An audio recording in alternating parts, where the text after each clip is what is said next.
Assalamualaikum warahmatullahi wabarakatuh. Pada video pada kali ini, kita masuk pada pembahasan bab 7, yaitu Modern Front-End Architecture atau SPA. Capaian pembelajaran yang harus kita capai pada bab ini adalah kita akan mampu menganalisis pergeseran paradigma arsitektur dari multi-patch application MPA ke single patch application beserta trade-off performanya. Kedua, merancang struktur antarmuka pengguna menggunakan filosofi component-based architecture dan automatic design. Yang ketiga, menjelaskan mekanisme internal virtual DOM dan algoritma defining dalam meningkatkan efisiensi rendering.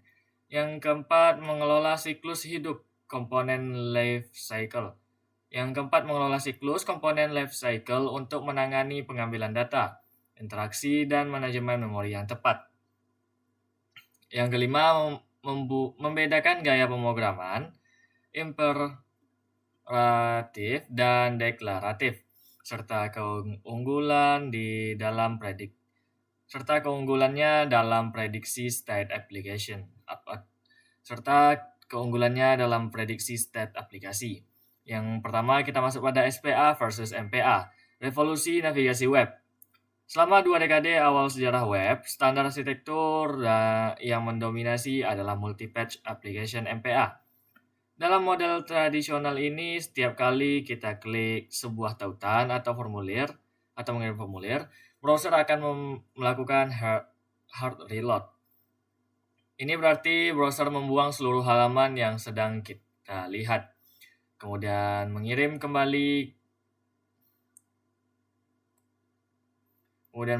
permintaan baru ke server, menunggu server merakit HTML baru dari awal, kemudian mengunduhnya, dan merender ulang seluruh halaman tersebut dari nol. Sebagai respon terhadap ketidakefisienan ini, lahirlah arsitektur single patch application atau SPA yang dipopulerkan oleh framework ya seperti AngularJS, React, seperti AngularJS, React, dan Vue. Dalam konsep SPA, aplikasi web hanya memuat satu file HTML tunggal yang biasanya yaitu indeks HTML saat kunjungan pertama. Mekanisme ajaib di balik navigasi SPA ini disebut client-side routing. Di masa lalu, URL di address bar browser dikendalikan sepenuhnya oleh server. Jika URL berulah, browser wajib merefresh halaman. Namun berkat HTML5, history IP push stat dan replace stat, JavaScript kini memiliki wewenang untuk memanipulasi URL tanpa memicu refresh halaman. Ini memungkinkan SPA untuk tetap memiliki URL yang unik dan bisa dibagikan atau shareable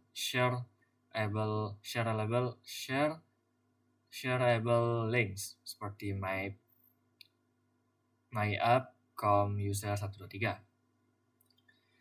Namun SPA bukanlah solusi tanpa celah. Ia memiliki serangkaian trade-off yang harus dipertimbangkan matang-matang oleh seorang arsitek web. Tantangan terbesar SPA tradisional adalah initial load time, cenderung lambat karena seluruh logika aplikasi JavaScript bundle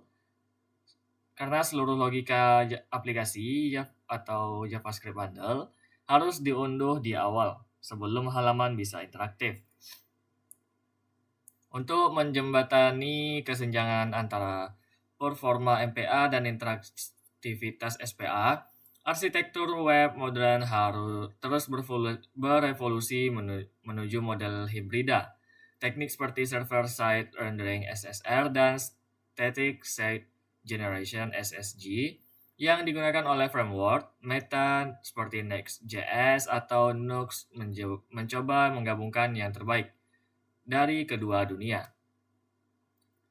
Kesimpulannya, perbedaan antara SPA dan MPA bukan tentang mencari pemenang tunggal, melainkan memahami konteks penggunaan. Yang kedua, komponen based arsitektur. Oh ya, sebelumnya yang tadi itu MPA masih sangat relevan untuk situs yang berorientasi konten statis seperti portal berita atau dokumentasi, di mana kesederhanaan dan SEO adalah prioritas utama, sementara itu SPA adalah standar mutlak untuk aplikasi yang kaya interaksi, highly interaktif seperti media sosial, alat manajemen proyek, atau aplikasi musik streaming. Yang kedua, kita masuk pada komponen based arsitektur, Lego untuk web. Jika membedah cara developer membangun web di era jQuery ke bawah, 2010 ke bawah, kita akan menemukan pendekatan halaman per halaman. Developer akan menulis file about HTML, konten HTML, dan home HTML secara terpisah. Seringkali dengan menyalin tempel copy paste kode navigasi dari footer di setiap file. Dalam filosofi ini, antarmuka pengguna UI dipecah menjadi potongan-potongan kecil, mandiri, dan dapat digunakan untuk kembali yang disebut komponen. Untuk mengatur hierarki komponen agar tidak semrawut, industri yang mengadopsi metodologi Atomic Design yang diperkenalkan oleh Brad Frost. Konsep ini membagi komponen menjadi 5 level biologis, yaitu atoms, elemen dasar yang tidak bisa dipecah lagi seperti label input tombol, yang kemudian ada molecules, gabungan atom yang memiliki fungsi seperti search bar. Yang ketiga, organisms, bagian UI yang kompleks dan mandiri seperti header atau product grid, kemudian templates, kerangka halaman, dan page, halaman spesifik dengan data nyata. Aspek krusial lain dari arsitektur komponen adalah isolasi atau encapsulation. Setiap komponen ideal bertanggung jawab atas HTML, gaya atau CSS, dan logikanya atau JavaScript itu sendiri. Hubungan antarmuka komponen diatur melalui aliran data yang ketat, biasanya bersifat satu arah one-way data flow dari induk parent ke anak child, yang kemudian berkomunikasi balik ke induk melalui events atau callback function. Penting untuk dipahami bahwa transisi ke komponen based arsitektur bukan sekedar pemahaman atau perubahan cara menulis kode, tetapi perubahan cara berpikir mindset shift. Kita tidak lagi melihat desain web sebagai kanvas dasar yang statis, melainkan sebagai sistem desain yang hidup dan modular. Yang ketiga itu ada the virtual DOM, bayangan cepat di memori. Salah satu hambatan performa terbesar dalam pengembangan web adalah DOM manipulation. Objek DOM, dokumen objek model, di browser dirancang puluhan tahun lalu dan strukturnya sangat gemuk serta lambat. Untuk mengatasi inefisiensi ini, perpustakaan seperti React mempopulerkan konsep virtual DOM atau VDOM. VDOM adalah representasi ringan dari DOM asli yang disimpan dari memori JavaScript. VDOM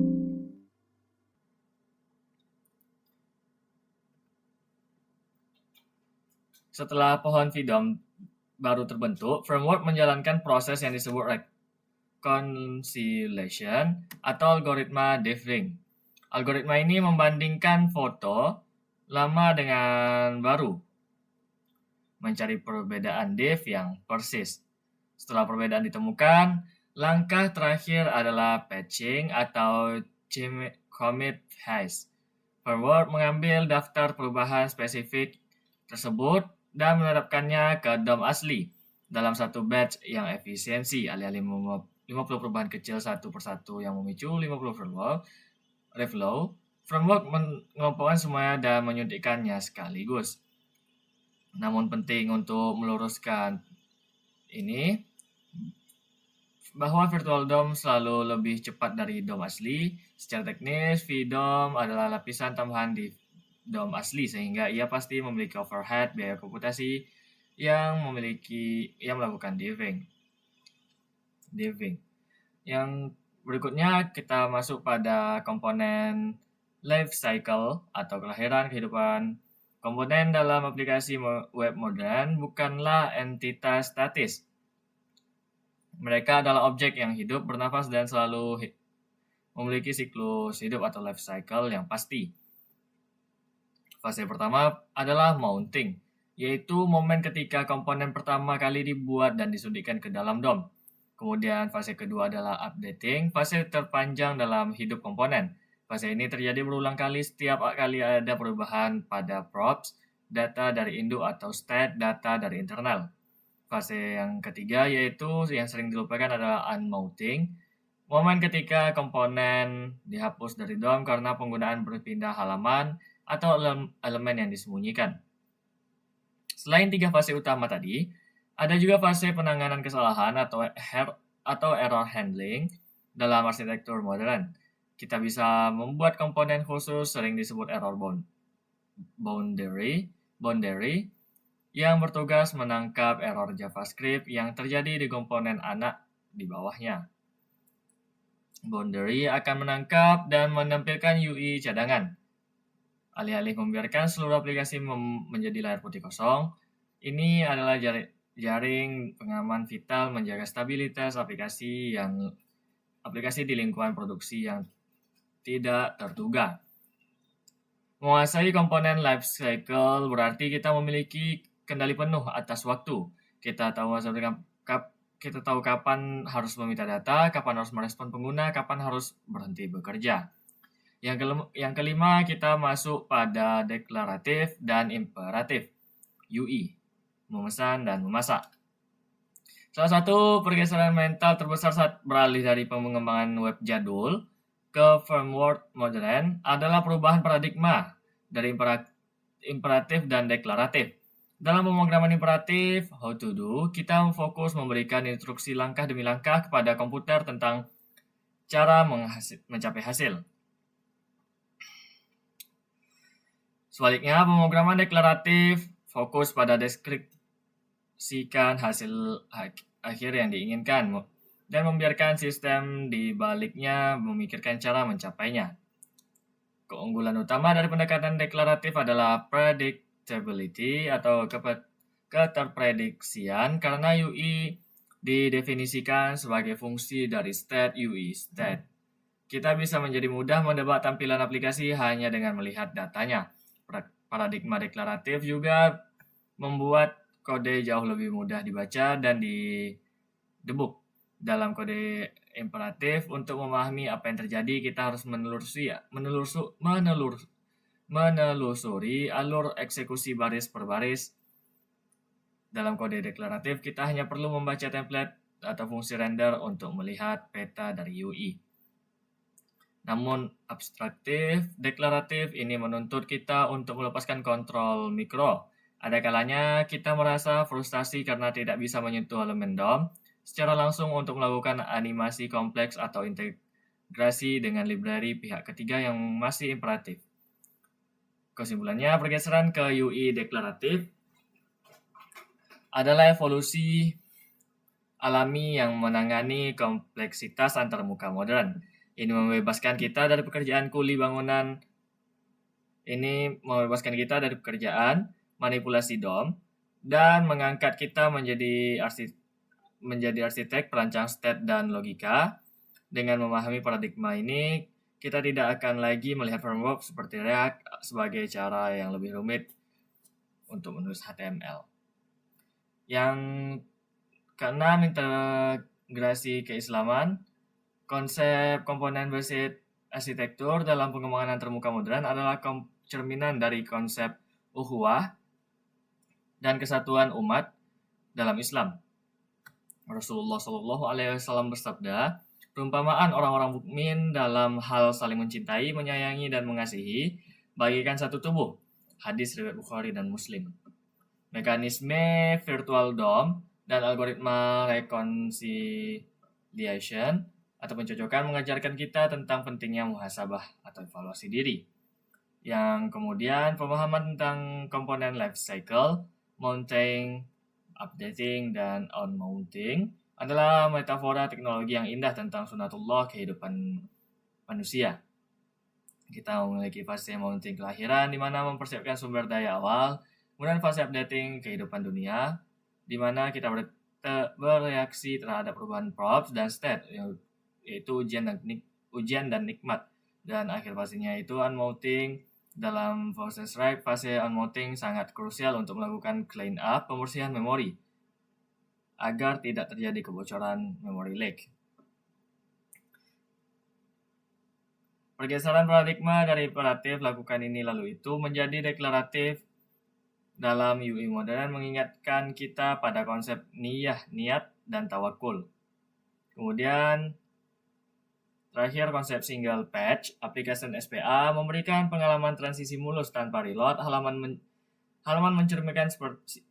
mencerminkan sifat istiqomah atau keteguhan.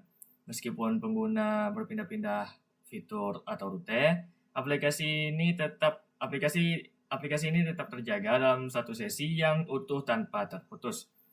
Yang terakhir yaitu kesimpulan arsitek interaksi modern. Berikut ini adalah pilar utama yang harus kita kuasai. Yang pertama yaitu navigasi tanpa jeda, kemudian berpikir dalam komponen. Yang kedua itu berpikir dalam komponen. Yang ketiga ilusi kecepatan atau virtual DOM. Yang keempat siklus hidup data atau pemahaman tentang komponen life cycle. Yang kelima yaitu deklaratif di atas imperatif. Dengan kerangka pikir komponen ini, tantangan berikutnya adalah bagaimana mengelola data yang mengalir di antara ratusan komponen tersebut. Mungkin cukup sekian yang dapat saya sampaikan. Lebih dan kurang saya mohon maaf. Wabillahi taufiq wal hidayah. Wassalamualaikum warahmatullahi wabarakatuh.